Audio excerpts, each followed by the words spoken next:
What is up, fellow thermonuclear AFers? I am Dan Pavali coming at you with another NBA team look ahead. We are in the closing kick of these look aheads because the season is pretty much here. We're on to the Lakers, which we strategically did not schedule until basically the season started since they seem so combustible. I had to bring on Jabari L. Davis. That's my guy. Love talking to him about the Lakers, NBA at large. Follow him on Twitter at Jabari Ali Davis or at Jabari Davis NBA, excuse me.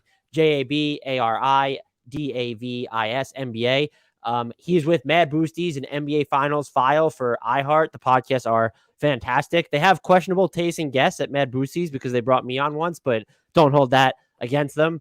Jabari, it's been a minute since we talked outside of like an official capacity. How are you doing? I'm doing well. As I kind of alluded to in the pre-show, it's a busy time, but a good time. Anytime we've got the NBA season rolling back around, busy is good. So I'm absolutely here for it. And thank you so much for having me. I appreciate. Please, I appreciate you coming on. I will say I'm woefully we finally had like a longer off season for the first time in 3 years. I feel like it flew by and I'm just woefully underprepared for the start of this season. I get those. I don't know if you're the same way. It's not the Tuesday night, but that Wednesday night when there's like 11 games, I start to get overwhelmed and I'm like, how did I ever decide that I could cover this like type thing? And so you have to go through those motions too. And that's probably what I'm dreading. Yeah, as funny as it sounds, like I'm always like, oh man, like that last period of the summer, it's the worst. But it felt like it went by like that. And same here. Like I feel as though I'm not prepared, but you know what? It all works itself out. Eventually, we're just going to be watching guys run up and down the court in basketball uniforms. So it's going to be fun either way.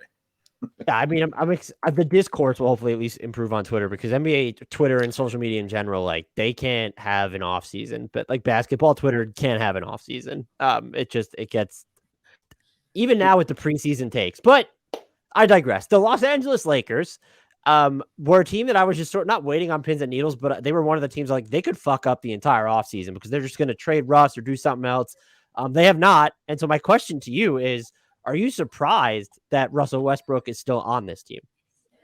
I am. I'm not gonna lie. And look, there's going to be listeners who are like that are going to say like, well, "Why would you be surprised?" Of course, they couldn't get rid of him. But the truth of the matter is, obviously, and I'm sure it's we're going to discuss it upcoming. They had opportunities, or at least the reports are that they had opportunities, and simply let's just say are in a holding pattern at this stage. But yes. If you had asked me, heading into the summer, if you had asked me, do you think Russ is going to be here? My answer would have honestly been no.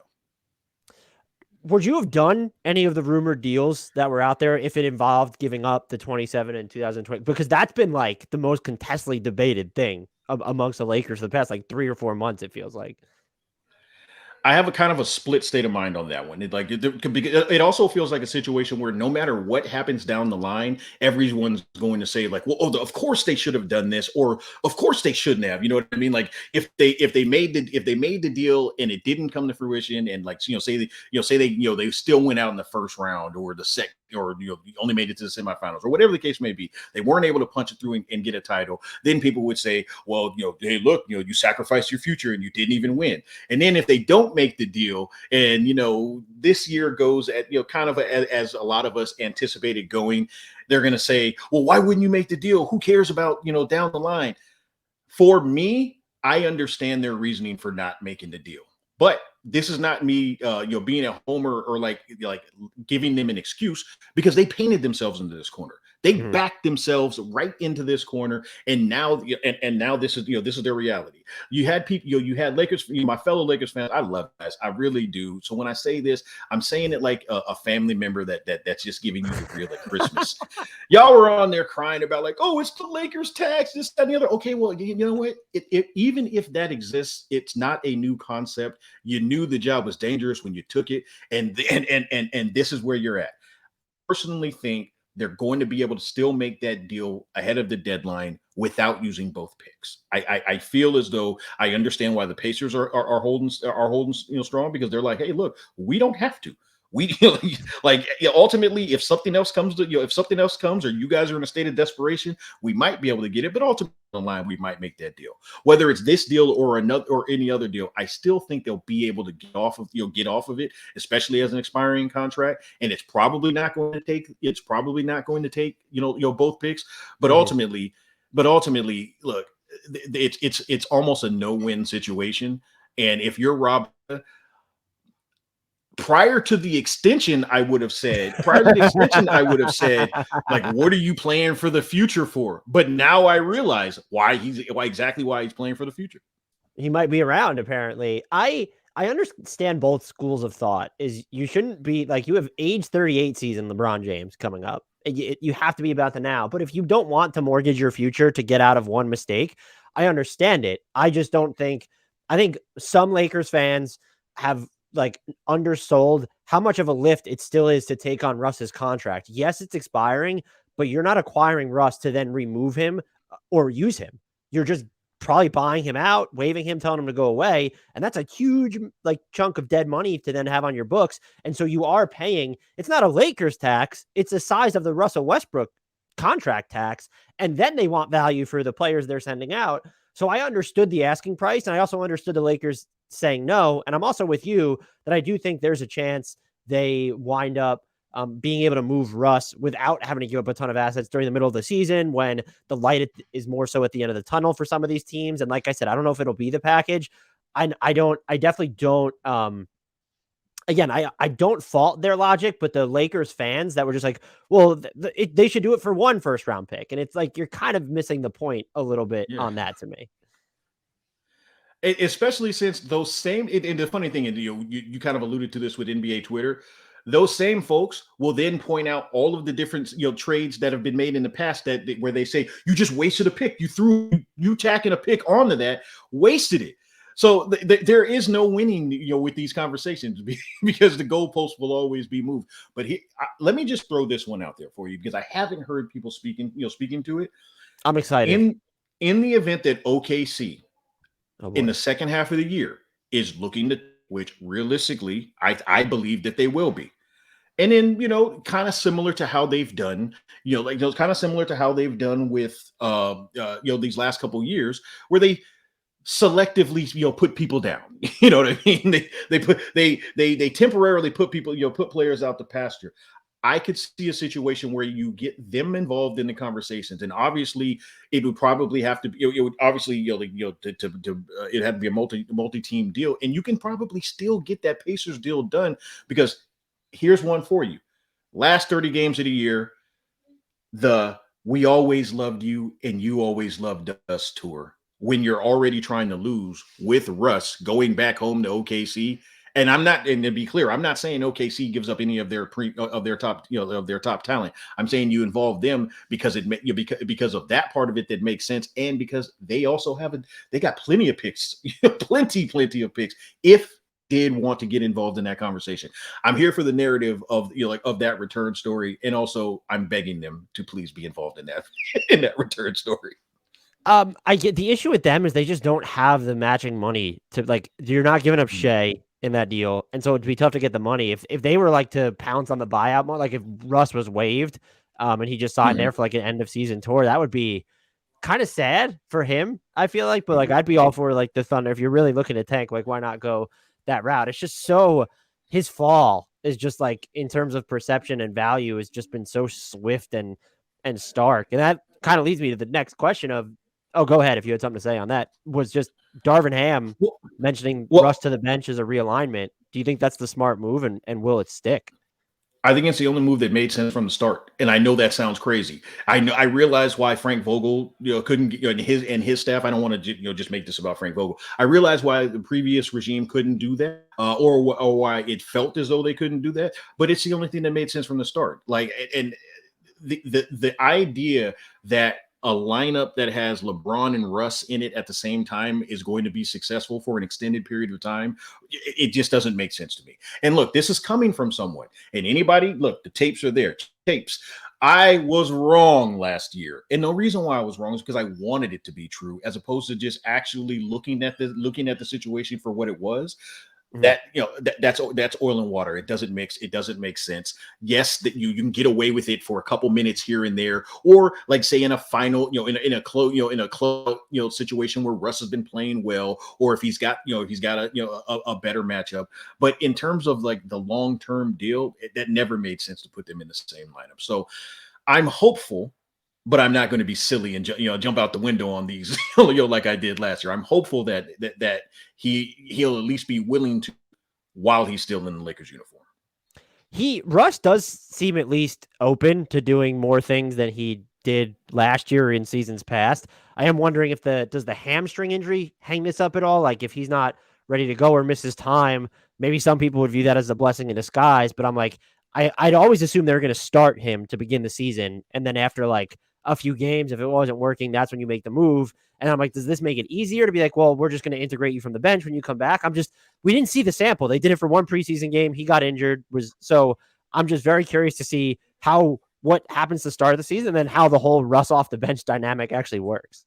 I think that the point you just made is perfect. I think it does make it easier. I think it makes it an easier transition. It makes it an easier conversation because the truth of the matter is if he misses any amount of time and and they have all of the reasons to say like, hey, look, we've got it going. We had already talked about having you do it. Let's go ahead and start you off that way. And then honestly, whether it goes well or it goes poorly, Russ is no longer at a level to where you have to worry about like, what I'm saying, to where you have to worry about like, oh, are we disrespecting? Because quite frankly, he's been disrespected, since he put on that Lakers uniform. So it kind of did make it easy, if in fact he's not able to go at the beginning of the season.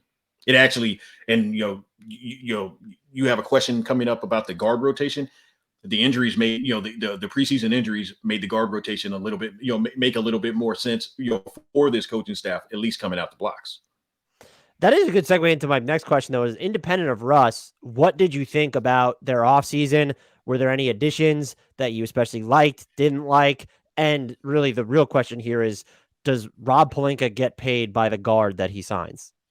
I mean, it's got to be. It absolutely has to be. These guards either have dirt on him or he's got dirt on the entire organization. No, I kid. I liked some of the guys that they brought in, and on paper they make sense.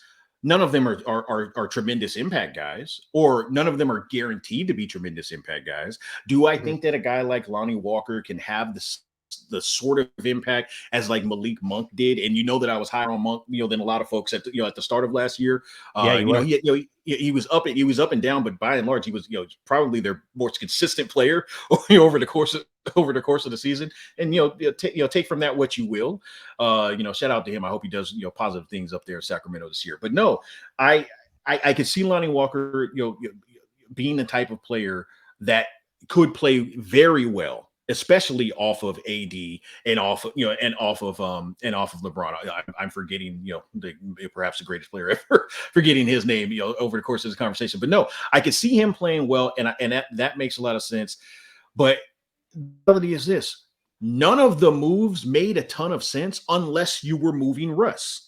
And I don't want to make this into the, believe me, like the NBA Twitter and podcasting alone, we've had enough of let's just shit on Russ, conversations. And I know that that's not where you were going with it, but I just want to make it clear that's not where I'm going with it. But you don't go into this offseason and make these moves and bring in all of these small guards that very clearly are going to be taken away from any impact that he could potentially have if you planned on bringing him back, unless you were planning on moving him. So as crazy as it sounds, I still feel like this is an incomplete offseason until they figure out what they're going to do with that. Like if no matter what, they're just going to roll with this, up until the trading deadline, then I'm going to say, well, this is not going to be a very good team. And this is not going to be even, there's not very much, to discuss. It's going to be a middling team that on some nights look really good. Like when AD is super, engaged and impactful, they have the potential to be good. When LeBron decides like, hey, you know what, F it, even at 38 or even in year 20, I'm still that guy.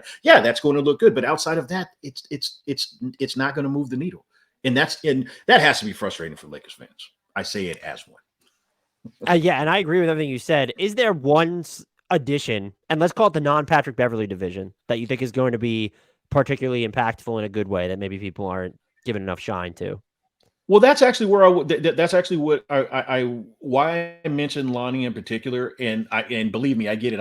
I understood people being, people being uncertain, like, well, really, you're there with your MLE. Okay, that's cool.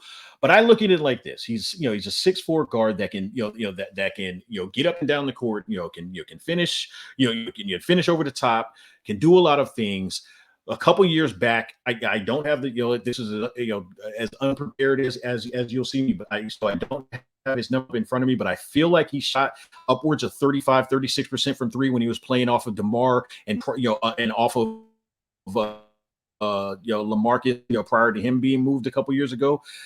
I think I would imagine that if you put him in the mix and he gets comfortable with AD and with LeBron, that could return. He's a guy that honestly, if he's a live body and a guy that you can depend upon and he can spread the court a little bit, I could see him having having the most impact. I would love to lie to you and say that it's going to be Thomas Bryant or it's going to be it's going to be Jones, but neither one of them have differentiated. Neither one of them have stood out over the course of the season. We'll see if they can develop into something and develop some sort of chemistry alongside Anthony Davis over the course of the season. But right now, heading in, if I had to guess, it's probably Lonnie Walker. Yeah, and look, he was on a heater to close last year too. If he hits like the possessions they're going to give him, like where he's creating for himself or dribbling, there'll definitely be value in there. I'm just with you that it's when they made the move, it was fun. I thought it was actually a worthwhile gamble, and then the rest of their offseason kind of fell into place, and I was like, oh. Mine is Juan Toscano-Anderson still, though. I think it wouldn't shock me if he's a part of like some of their most important lineups, including closing units. It would be nice if he could give you some higher volume on offense, but he does at least get rid of the ball quickly. He can hit threes if he's wide open enough, and then he just gives you a lot of malleability on defense. And the Lakers just don't have a lot of those guys on this roster. If you want to throw LeBron and AD aside, they have like Austin Reaves and Juan Toscano-Anderson, and that's pretty much it. Yeah, like the fact that he's like the only true wing, And I'd call him like a 3.5 rather. That's like they can't even get like one true wing. It's just so I don't understand. Their commitment to having non-wings on the roster is actually impressive at this point. In a league where everyone agrees, I won't necessarily go as far as to say it's a wings league. But you need wings. You absolutely need interchangeable guys that, between 6'5" and 6'9" you absolutely have to have them. And they're just like, no, we're good. We have 6 guys that are 6'4" and under that also are going to be competing for one another. And oh, by the way, play the position. Never mind. Yeah. I don't want to continue to go down that rabbit hole because it'll sound like I'm being frustrated with Russ, but I'm really just frustrated with this organization and the decisions that they've been making. As you should be. I will say, I have another question about a guard. Surprise, surprise. Any early impressions after Malik Monk, after Kendrick Nunn misses all of last year with the ankle and knee stuff, and early impressions about his fit or just how you expect him to impact this team? So as crazy as it sounds, while no, technically it's not an off-season addition, it is because they didn't have them all of last year. We got the 5 days or 7 to 10 days or reevaluating 3 weeks just to death, when it came to his actual availability. But he has been nice, and he played. His play in the preseason made me say, oh, okay, at least that's what you saw. At least that's the reason why you made that move. And I get that. The truth of the matter is, I think he does play well and he does have impact. And that is precisely why he'll eventually be in some sort of deal involving Russ, because I think another team is going to say, look, if you're not going to give us Reaves or like maybe one other thing that you got on that roster, then we're going to go ahead and take him. So maybe that's what they had in mind with getting all of these, somewhat diminutive guards, because they planned on dumping, 2 or 3 of them at the same time. But I guess time will tell. If that's what they wind up doing, I hadn't really thought of it that way. So that's a good point. I do think Nunn will give you, if he's healthy, some downhill pressure and off-ball shooting, probably a little bit more on-ball shooting attempts than you would like at points. But sometimes they'll go in there. I think he could wind up having a big impact on the team. But that being said, when you look at this guard rotation, I'm not including Austin Reaves in. Austin Reaves is now a wing. It's been decided that Austin Reaves is a wing on this team. Who do you see as most likely, if they keep the roster like this or until a Russ trade, who's most likely to get squeezed out of that guard rotation? Is it Dennis Schroeder? Man, I have no freaking clue what to do. I'm looking at the guard rotation right now. I have no clue what to do with this because, look, you have the one guy in Nunn that's coming off extended injury that, as we just alluded to, he's healthy. And honest with you. I hope to see him grow with this team, or at least be productive enough to be like as a member of a transaction. Then you have a guy in Schroeder. He's returning to the mix where you'd imagine he'd at least expect opportunities. Once he's fully healthy. They also go out. You go out and you make a move for a guy in Beverly that at the very least signaled that he'd be your starting. We already talked about him. You sign Lonnie Walker, and you clearly plan to give him plenty of work. Oh, and by the way, you also have Russell Westbrook in this. So honestly, I don't know what the hell. I know I'm not really offering you much, but I don't know how they're going to solve this riddle because it doesn't make any sense. I'm wondering, too, if injuries solve it for them. Just you already have Schroeder is expected to miss an indefinite amount of time. Russ is dealing with some hamstring stuff. Is Kendrick Nunn going to need some maintenance nights off after missing all of last year? We don't really know. And Beverly is like kind of durable, but he's always dealt with stuff, too. So maybe that's what they're also. It's still a weird thing to bank on, but I'm wondering if until they actually make a move, that injuries just sort of not solve, but at least address the. I don't want to say address. I don't want injuries, but I'm just wondering if having to plan around injuries sort of makes the decision for them. It might. And you know what? The one thing that I will say, or one of the things that I will give, Darvin Ham and his, regime credit for is they at least are making it sound like it's going to be a meritocracy. So if that's the case, if it's going to be like, you eat what you hunt, then, that'll kind of take care of itself. Yeah. Huh? Oh, yeah, Dennis Schroeder's done. Yeah. Boy, you know what? He can kick flip on somewhere else then. No, I feel that was very NBA Twitter of me just then. Sorry, I can't help it. No, I feel as though the people that that stand out will be rewarded, and I know this is the NBA, and so there's always going to be a balance between that actually that coming to fruition and still dealing with real life human beings and folks that are anticipating and expecting opportunities, but. I was trying to think of a nicer way to say it. None of those guys are, have a big enough name or are incredible enough to where you have to worry about their feelings so much that you can't just actually coach them. So maybe that's where, it was. I'm talking outside of Russ. Yes. Yeah, that's a great point. Look, thank God I brought you on this podcast. And not think of like the past two things that you said. Moving on from the guards, because we could turn to the whole podcast about guards. From what I saw in preseason, Anthony Davis looked pretty good. The injuries that are popping up now, I really do feel like they're precautionary. Like when it happens in the regular season, we can have a conversation there. Do you buy into him just having this monster revenge season after having 2 years of sort of blah, blah returns by his standards anyway? And what specifically, when you look at his game and what you've seen over the past couple of years, what are you going to be watching most closely? Honestly, it's so cliche at this stage. And honestly, Dan, that I don't do the jokes about the health and stuff because I'll be honest with you, I think that's a very weird energy. That so many folks, whether it's NBA Twitter or even folks that cover the league, have gone to.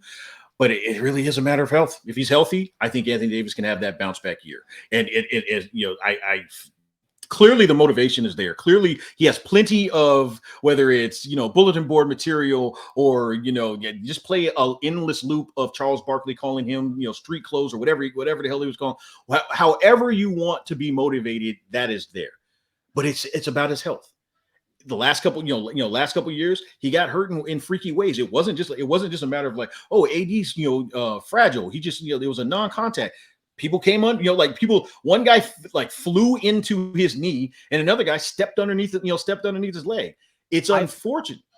I've phrased it this way. Anthony Davis doesn't have a chronic injury. Getting injured is Anthony Davis's chronic injury because it's always something different.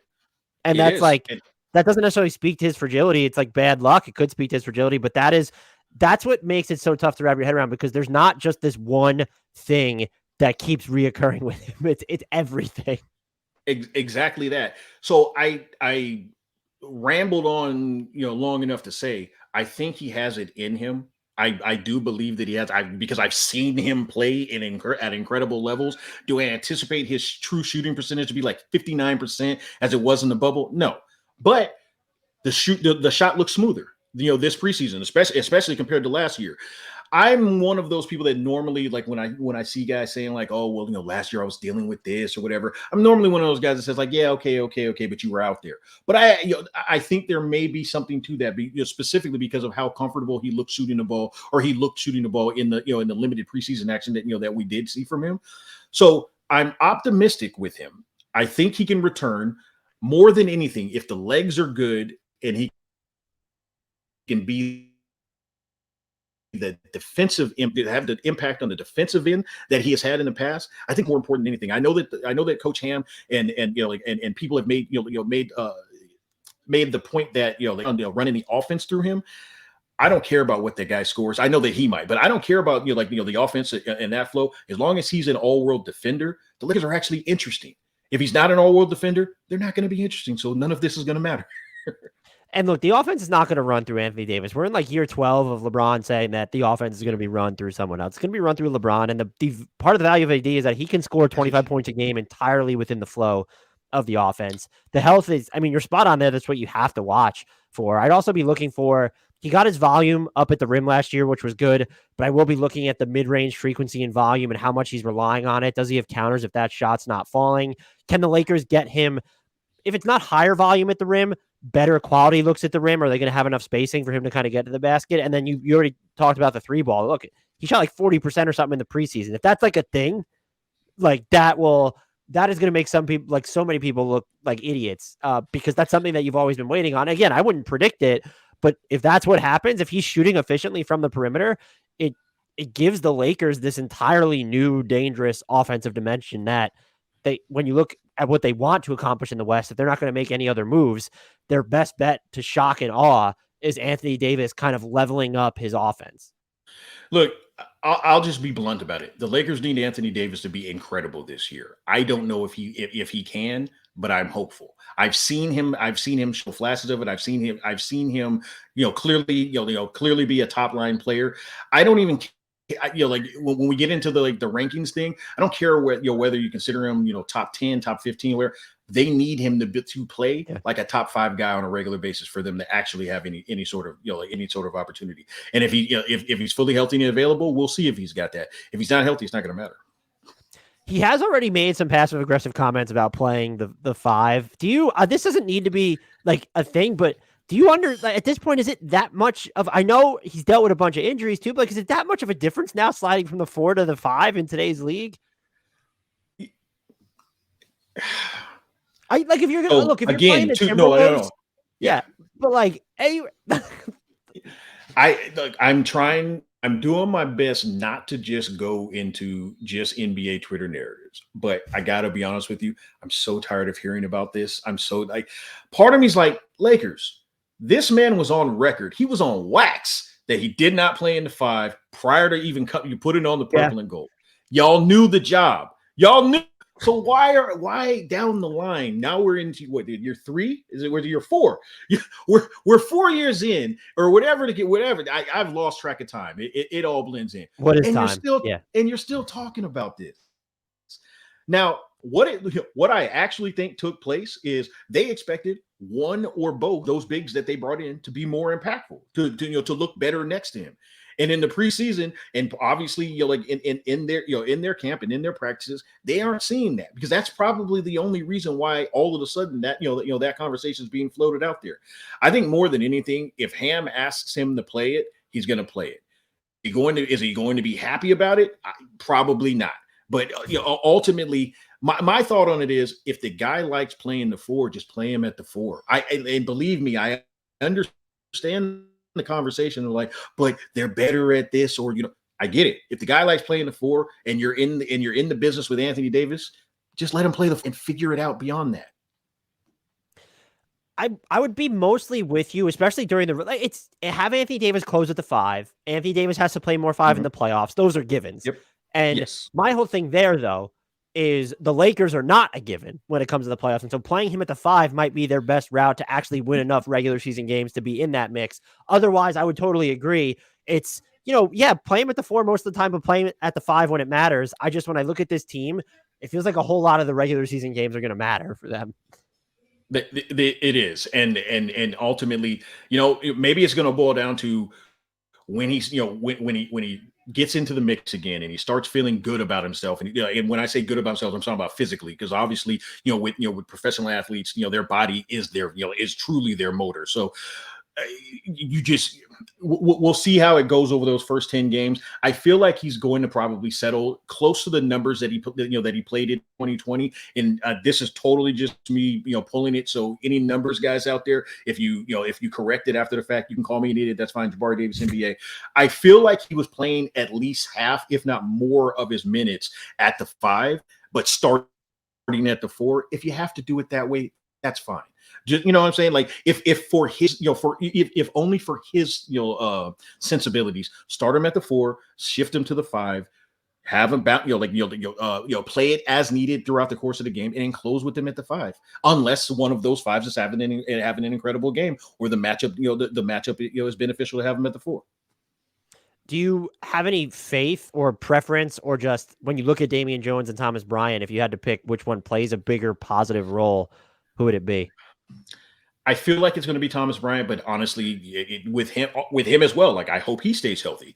You know what I'm saying? I hope he's able to stay out there on the court. It feels like it's going to be Thomas Bryant. I'm honestly, between the two, I haven't seen enough to say like, oh yeah, it's definitely him, or it's definitely not going to be that guy. I think I'm more intrigued by Damian Jones as a player, and the Lakers seem to believe that. And like, you go back and watch like some of the minutes they played with the Kings last year, like, oh my God, on offense. But Thomas Bryant's going to be the cleaner fit, but the Lakers also seem to think that Damian Jones can be like a stretch big, and like we'll have to see. I have not seen enough or any of that. And so it might just like, is Wenyen Gabriel the best 5 on this team? Is Juan Toscano-Anderson going to be the best 5 on this team? That's not Anthony Davis. So they have questions there too. I mean, but if you're the Pacers, you'd be looking at that AD quote. Like, they thought they were going to get Miles Turner cheaper in the middle of the year, but if AD is campaigning to play less 5 in November or something, my Lord. Honestly, I hadn't thought about that, but yes, like if you're Kevin Pritchard and all the folks that wait, is Kevin Pritchard still there in their front office? Like, or did I just date myself? Okay, I was gonna say, wait, did I just let him? If you're Kevin Pritchard and you're the folks that are making decisions over there, you're looking at that and say, yeah. You know what, AD, you are right. You're exactly right. You make such an excellent point. You are a 4. What are they thinking? We wouldn't do that. No, but yeah, no, that's neither here nor there. I think they find an answer there. It might not be Thomas. It might not be either one of the guys currently there. What are you looking to see from Austin Reaves in year 2? More than anything, consistency, because last year he showed flashes. He had he showed signs, and I recognize people are going to say like, oh, Lakers fans hyping up one of their guys again. He's good. Yeah, and I was gonna say there's something to that, but like that's actually every fan base. Every fan base loves their loves their guys, either loves or hates. It just depends on where you are. I think he's shown the signs that he's a quality basketball player, especially in particular at this level. Now that he's had the benefit of navigating navigating last season, and navigating the benefits of a professional NBA offseason, I would expect just consistency. Still show plenty of those signs, but just more on a consistent basis. And to be honest with you, look, I promise you, within the next 2 to 3 months, people are going to say you guys are overhyping him. I think they actually have a gem there. I think he's a quality NBA starter, not just NBA rotation guy, NBA starter, and can develop and actually has the space to develop in that because this is not a team right now. Yeah, I'm very intrigued with him as just sort of like this complementary connector, especially on offense. And he's probably, he's one of their better perimeter defenders at this point too. But like, he shot just good enough on catch and shoot threes last year, is like in the 37%, 37+%, excuse me. Let's see how he reacts if defenses close out on him harder. But even when defenses were closing out on him, he was using screens and space to like pump and go. He busted out a little bit of a floater. And so, no, I don't think this is a future star, but this is someone who is like, when I'm building the Lakers closing unit, and if we're making it a meritocracy, Austin Reaves is probably in it for me. He absolutely has to be in it. And look, obviously, it's situational, like with anything, like, but in the NBA, it's situational. But I think that he's shown enough, and I think he's he's good enough on this roster to where he should probably be in that conversation regardless. especially because this has been sort of a pessimistic leaning podcast. Do the Lakers have any just strengths that aren't receiving enough attention as we lead into the regular season? Man, I hate to go back to this well, but so many people have been, like for whatever their reasons are, have been out on AD, that a healthy AD is 100% a strength and 100% like could take them from being a live team to being like, oh no, they are a playoff team. And then like when we get to the end of it and it's all said and done, we look back and people are then saying like, well, of course they were a playoff team because they had all that time. No, I think specifically, again, the Lakers absolutely need Anthony Davis to be their best player. And I know how that sounds. The focal point's always going to be LeBron. It's a LeBron, it's a LeBron centric world or universe, and in particular, but Anthony Davis has to be their best player. And now that he's finally healthy, my honest opinion is that like him being healthy is their strength, and could bring them back into a conversation of legitimacy. I won't say into outright contention, but a conversation of legitimacy.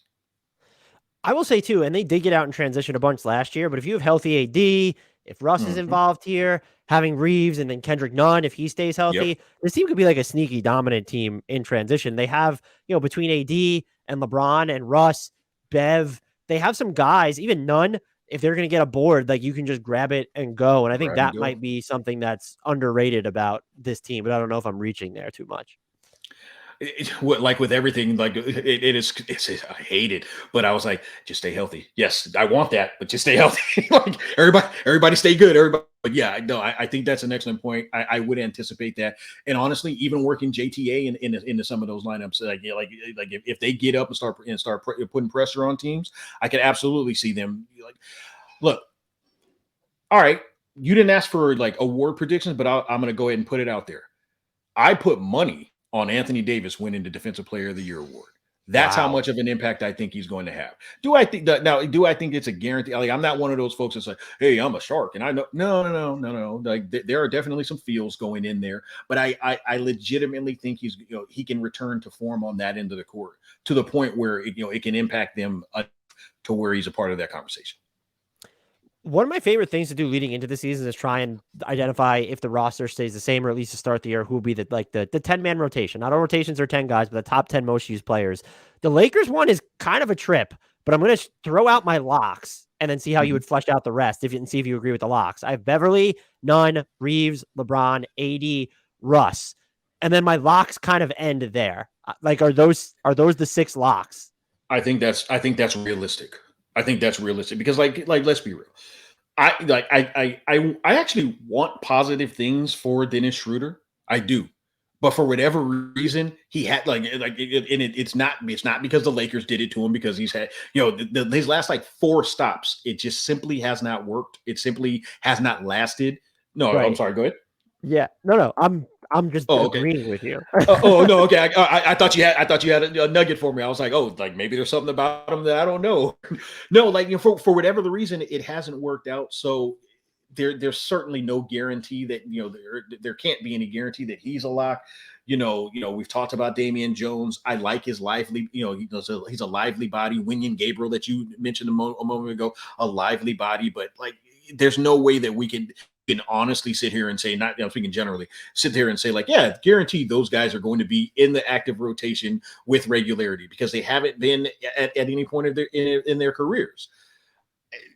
God, I think you would have to add Lonnie Walker IV to my list, just because you spent the entire mini MLE on him. You know what? Forgive me. For whatever reason, I assumed that you mentioned him. No, so Lonnie Walker IV. 7 locks. Yeah, there should be 7 locks. And you know what? Okay. Again, not dissing your Russ, but for this team in terms of impact, I would put him above Russ. I would put him as the number 6 guy, as a lock, for this team.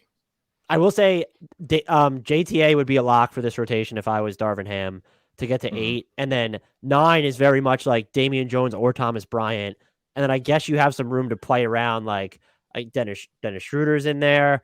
Do they believe in Troy Brown Jr.? I know a lot of people seem to like him. It is funny. There is a Lakers effect where Troy Brown Jr. was viewed as, he'll plug this 3-and-D wing hole. And it was like, no, you haven't watched a lot of Troy Brown Jr., have you? And not that you don't even need to watch a lot of Troy Brown Jr., to understand that that's not who Troy Brown Jr. Yeah, is. that's not who he is. Like, but then again, like all right, yeah, I will go ahead and say it. Rob Pelinka is either an absolute genius or my assessment of does he understand position Right. It's that he's and like, like the shit froze. oh, I think I got you back. Can you hear me? Hey, I think you're back. Nope. Yeah, you froze for me and I froze for you. Is that what happened? Yep. it froze for me. He said he's like, and then I was like, oh shit, wait. Cool. So I just stamped it to when to edit. Are you able to just to pick up with what you were saying about Rob Pelinka? Are you able to start from that? Because I didn't catch the end of that. I got you. Yeah, honestly, the thing with Rob is like I wonder is like, and I get it. We speak of the NBA being positionless, and while yes, there's absolutely certain something to that with how a lot of teams are playing at this stage, you still you still can't make a 6'2" guy be a 3-and-D wing. Like I'll be honest with you, like unless he's Tony Allen, like that just doesn't that's just not going to happen. So like I don't know what I don't know what to think about like how they put this together. What do you think should be their go-to closing unit? And this team more than most might play the matchups more, but you're Darvin Ham. What's the closing lineup crutch that you're leaning on? It kind of goes back to what we've already discussed. For me, it's AD, Bron, and Reaves, and then the conversation starts. It's similar to and here's a nod to to the Vogel regime, similar to how they did things in 2020. It was they had their set guys, and in the last two, it really was dependent upon the matchup, dependent upon who was bringing it that night, depending upon who had things going. And honestly, with this with this roster, that's what this absolutely feels like it's set up to be. I don't think that I don't think any of the other guys, and potentially even Reaves, I don't think any of them are guaranteed to be closers, especially at this stage. I mean, obviously in the early going, this is where you're finding that out. But even across the board, down the stretch with with this roster, unless someone just stands out completely, I really do think it's going to be a matter of who's got to go in that night, who has the better matchup, and and who fits better with AD and LeBron on that particular for that particular game. I 100% echo what you said there. I am most intrigued by the three you mentioned, Reaves, LeBron, AD, and then probably JTA and Beverly, or maybe Nunn instead of Beverly. That might be the setup that that if I had to guess would be their most effective one. That being said, is there a weirdo, bonkers, off the beaten path lineup you want to see Darvin Ham try this season? I want to see AD, Bron, JTA, Reaves, and Walker. I want them to get up in people's. I want them to get up in people's asses and go. Like, let's have fun with it at least. At least be interesting. If you need to go back to old school, 94 feet of 94 feet of pressure, that's what I want to see. But honestly, other than that, there's really not a lot of like mixes that are interesting. Like I hate to say this, and I hate to say this about about the Lakers, but they right now on paper they're not interesting. They're not. I'm kind of with you. I mean, they still have LeBron and AD, but it's just like they're tough to fit. They're interesting. And I've said this too many times on the podcast, but like they're morbidly interesting because it's like, could things go wrong? Is there a chance they go right? That's why you're almost tuning in. It's not really because they have this higher upside that you're banking on to manifest. That right there is what you said it perfectly. Look, there's a reason why you do this thing and why I'm usually behind the scenes when it comes to podcasting. You put it perfectly. They're interesting, but just for the wrong reasons. There. And this is on a team with AD and LeBron. So there you go. There you go. You put it the most eloquently and succinctly. So you win that one. Mine would be, if you're going to sign all these guards, you need to play Anthony Davis with four smalls. Like, give me Nunn, Schroeder, Beverly, then we'll have AD, and then I don't want Russ in this. I'll count Austin Reaves if we want to throw him in here. Or look, put your money where your mouth is and just go your 4 point guards plus AD and see what happens. I need to see it to see how bad it is. And maybe it's sort of Darvin Ham needs to roll that out as sort of the, hey, look at what this fucking guy in the front office gave me. Go ahead and make a move there. Like, you play AD with your four smalls because you don't have wings to play him with. Hey, shout out to Darvin. He's got a guaranteed contract, so he could go that route if he wanted to. But then again, that guy just gave him that deal in his first opportunity, so maybe not. But honestly, to that point, I could absolutely see you putting AD with 3 or 4 guards. Like I could absolutely, and just having fun with it, because like again, especially if in particular, you know, say it's a game like the other night where and obviously at the time, when this gets released, this, it'll be in the, further in the distance. But say it's a game like the one that they played, that final preseason game against Sacramento, and the game just simply gets away from you. Why not? But then again, now Lakers fans are AD like, probably wait, shouldn't be on the court. That would be the why not. Exactly. I was going to say, you want AD playing garbage time minutes? What the hell? No, you're right. That's fine. I'm just saying, maybe give LeBron and Reaves like a rest night on the same night, and roll out Anthony Davis at 4-point guard, so that you can kind of, as just a fuck you to the front office, to show them like, this is what you saddled us with here. So would you, before I ask you about I hope we're not at that place. Before I ask you about their over-under really quickly, do you expect Russell Westbrook to finish the season on this team?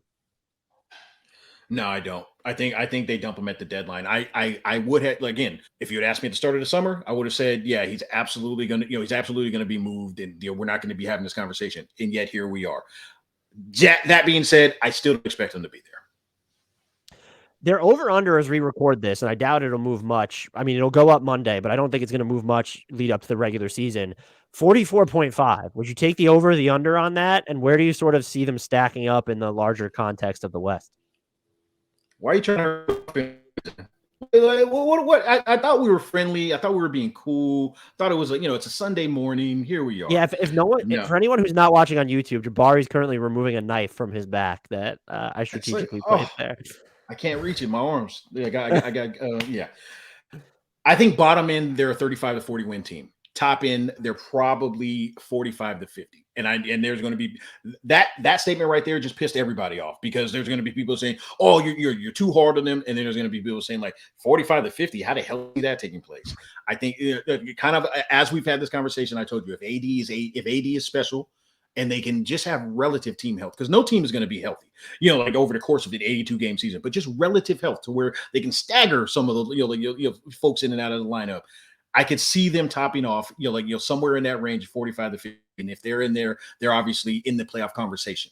But look, if they run into a buzzsaw again, if if all of the pieces just simply do not fit, and they start to weather the storm, of repeated injuries and multiple injuries at that, yeah, it's going to be another disgusting year in Los Angeles for the Lakers and for Lakers fans. I viewed the 44.5 line as akin to, you're telling me that the over-under the number of games that AD and LeBron combined to play in is 125, which is a little bit fewer than 65 per. So I took the under, just because I don't think LeBron, give LeBron a fucking break already. That's like, is this team even set up to play him fewer than 37 minutes per game at least? He was at 37 plus minutes per game last year. Please tell me that will not be the case this season.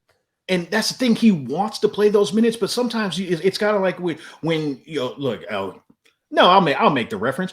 When you have a kid that's like, yeah, that kid really loves chocolate cake, and that kid just wants to eat chocolate cake nonstop, and just eat chocolate cake and eat chocolate cake. I'm talking about myself right here, and just do it nonstop. Sometimes for the benefit of that kid, you have to say, you know what? No, let's not have chocolate cake. And with LeBron right now, they need to say, hey, listen, at 38, you can't play 38 on a nightly basis. You have to be somewhere in that 30-35 range. That's not crazy. If you have LeBron James on your team and he's playing incredible basketball, or still at the level that he played last year or anywhere near it, if you get 35 minutes of that, you should be able to be competitive. If you can't in 33 to 35, then that 38 is not going to help, and you're just going to be adding wear and tear on yourself. It's not that. So that's a fantastic way of putting it, because I was going to rebuttal saying, well, can they win with LeBron playing fewer than 38? And look, if you can't win with LeBron playing 33 minutes per game, this ain't your year, and it's time to maybe look in the mirror and figure out what to do. Exactly. Is there anything else about this team we didn't discuss that you think needs to be touched upon? More than anything, shout out Rob Pelinka for failing upwards. That's shout out. Hey, shout out. I aspire. to fail in that vein. I was that was literally what I was about to say. I was like, I aspire. Sorry. I look, if he wrote a book or if he writes a book, I need that. I absolutely need that. No, look, more than anything, I think this Lakers team is going to be better than, obviously I think they're going to be better than last year. I'm hopeful that if they do make that ultimate move, they make it sooner than later and don't play this out, don't play this out, all the way up to the trade deadline. Because honestly, if you do that, you're punting on the season, even if you do bring those guys in. I'm not saying it would be impossible to win, to turn it around and win. I'm just saying it's not as likely. But more than anything, I do think that I like the direction that Ham appears to be going in terms of holding everybody accountable and making it an actual team. We'll just see if it works. Jabari, this was fantastic as always. I love these yearly campfires that you're so gracious to come on and have with me. In case anyone skipped the intro, are you able to tell our listeners where they can find you and all the great work that you do? Again, Dan, thanks so much. I appreciate you having me, especially on the heels of that terrible performance last year, specifically because every single thing that I said was the opposite. I'm easy. Jabari Davis, NBA. If you like comedy basketball podcasts, Miles and Jack got mad boosties. We don't take ourselves seriously. We kind of purposely are looking to be, make ourselves look like idiots because, hey, why not? And an NBA Finals file for anybody that likes, general conversations, finals between two guys that, really love the game. And those two guys are myself. Oh yeah. And Robert Ory, in case you missed that. Yeah. So Jabari does the heavy lifting on that podcast is what he's saying. Yeah. I almost said a term that I don't, shouldn't say on the podcast. I'm the big stick on that podcast. Jabari, thank you so much as usual for coming on. I look forward to spamming your DMs in the future. Likewise. Thank you so much.